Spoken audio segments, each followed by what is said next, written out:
નમસ્કાર મિત્રો, તો આપણા નવા વિડીયોમાં તમારું સ્વાગત છે। તો આજે આપણે હવામાન સમાચાર જોવાના છીએ, તેમાં વરસાદ વિશે, વાવાઝોડા વિશે અને કયા કયા વિસ્તારોમાં વરસાદ પડવાનો છે, ગરમીનો પારો કેટલો જવાનો છે, આંબાલાલની આગાહી શું કહે છે તેના વિશે માહિતી આપણે હું તમને આપવાનો છું। તો ચેનલ ઉપર નવા હોય તો સબસ્ક્રાઇબ કરી લેજો અને આજનો વિડીયો લાઇક કરી દેજો। તો ચાલો મિત્રો, જલ્દીથી આજનો વિડીયો આપણે શરૂ કરીએ।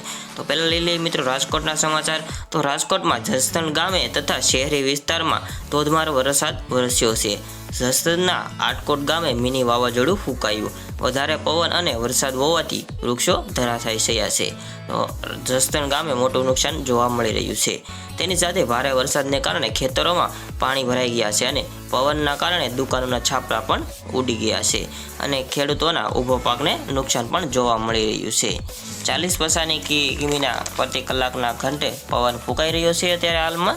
એની વચ્ચે હવામાન નિષ્ણાત આંબાલાલ પટેલે એક મોટી આગાહી કરી છે, જેમાં તેણે આગાહીમાં જણાવ્યું છે કે આવનારા થોડાક દિવસોમાં ગરમીનો પારો 45 સેલ્સિયસ પહોંચવાનો છે। તે મધ્ય ગુજરાત માટે આગાહી કરવામાં આવી છે।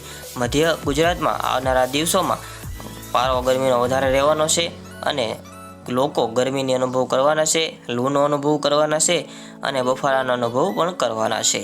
તો મધ્ય ગુજરાતમાં સપ્તાહથી ગરમીની આગાહી છે, એટલે કે આવનાર એક સપ્તાહમાં તમારે ગરમીથી અનુભવ પડશે અને 24-25 મેના દિવસે ગરમીનો પારો 45-46 ડિગ્રી જવાનો આગાહી કરી છે આંબાલાલ પટેલે।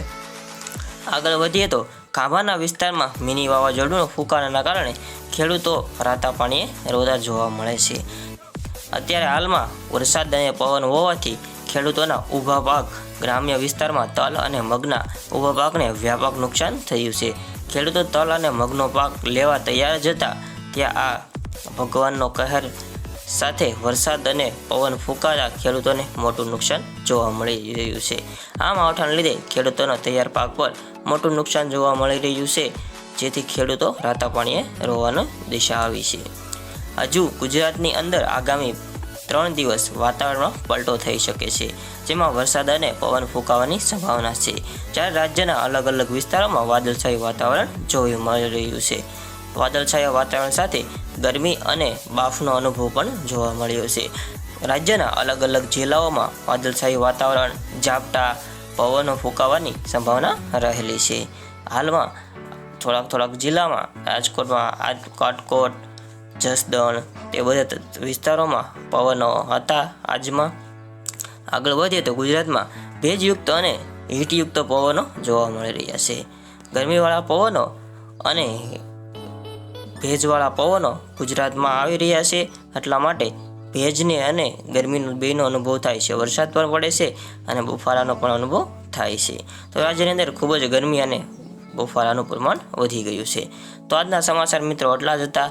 તમને વિડીયો કેવો લાગ્યો તો કમેન્ટ બોક્સમાં જણાવજો અને આજનો વિડીયો સારો લાગ્યો તો લાઇક કરી દેજો અને આપણી ચેનલમાં નવા હોય તો સબસ્ક્રાઇબ કરી દેજો। મળીએ આવા જ બીજા વિડીયો સાથે। જય હિન્દ, વંદે માતરમ।